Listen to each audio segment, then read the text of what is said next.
This is the world we live in today.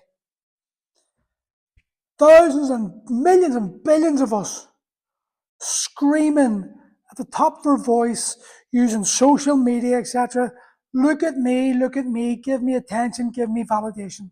That's all of us at certain levels. Some are way, way worse than others are way down here. But in some certain level, we are all here. We're all on social media, we're all glued to your phones, we're all consuming. In fact, I just read something today that we consume in 1 week what our grandparents would consume in a year. The amount of information we take in 1 week is equivalent to what they would take in 1 year. It's frightening, scared me actually.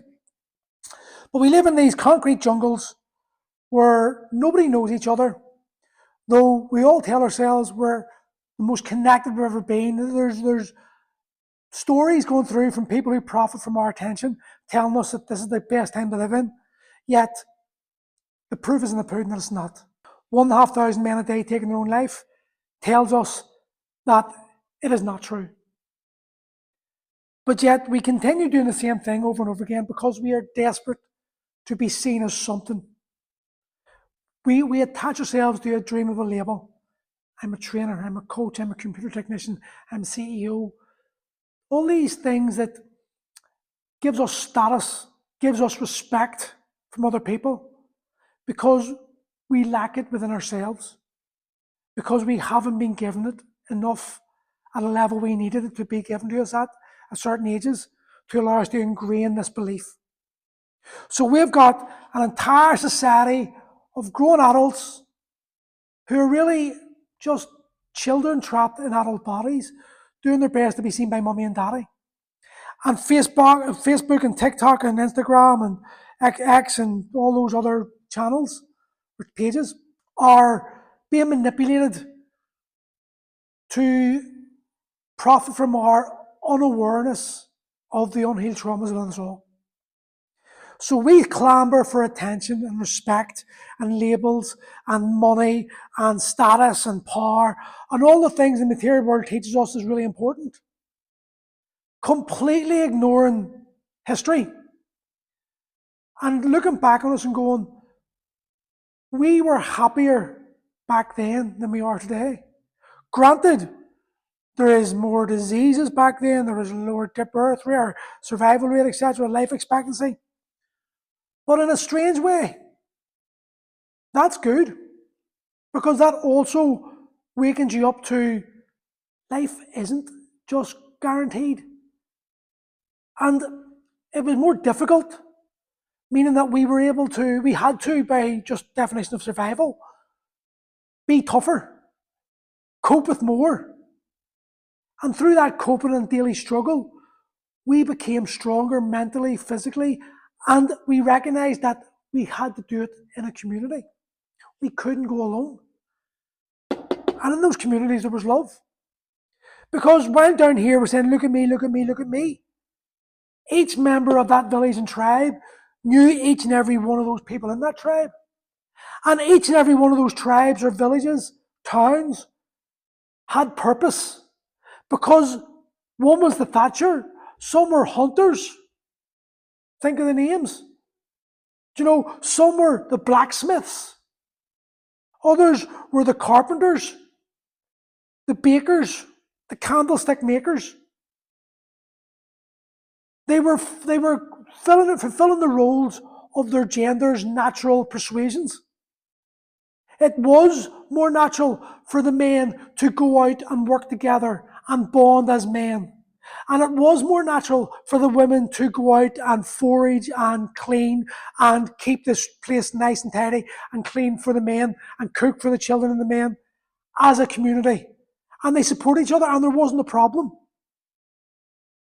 Because everyone loved everyone and everyone was an even keel. And no one really took more than the other. And because it was so small, if you fucked around, you found out. The tribe disowned you. And that was death in those days. That was like a real serious problem, because you'd be on your own. And they've used that ancestral imprintment in us, that fear from our ancestors, to control us here in the form of cancelling us, on social media, and you're going to be banned and your opinions are going to be ridiculed. That just comes from here. We're lost. We just think we've found happiness, but we haven't.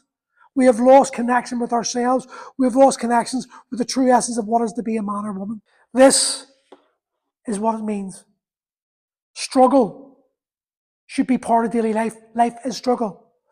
But life isn't that much struggle when it's shared with people you love and care for you, and you care for them, and you would support them as much as they'll support you. Then you've got community. Then you've got this sense of purpose. Then you've got this reason to live. Instead, what we've got is a group of children in adult bodies crying out for purpose, crying out for attention, crying out to be seen, to be heard, to be told, I see you. You're worthy the way you are.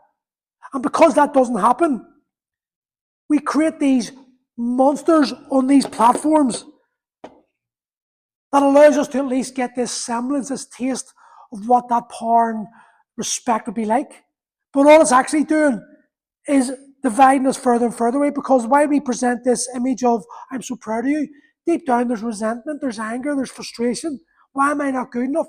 All these unhealed traumas bubble into the surface because none of us realize, or very few of us realize, that this is not what we were born to do.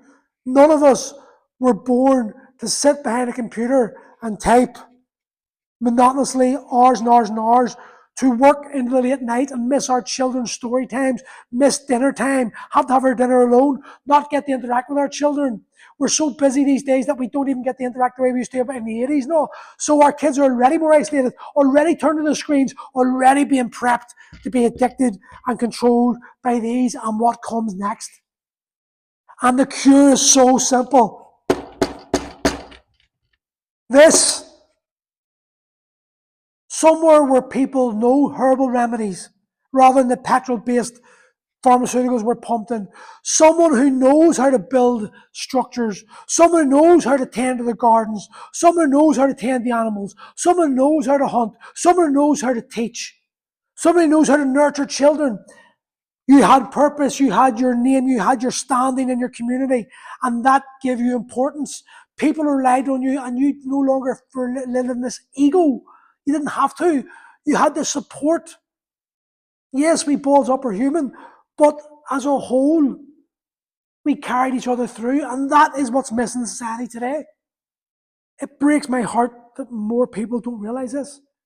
And because of that, as a collective, we're stuck in here, chasing the next iPhone, the latest car, the latest gadget that's going to distract us from the connection of the heart.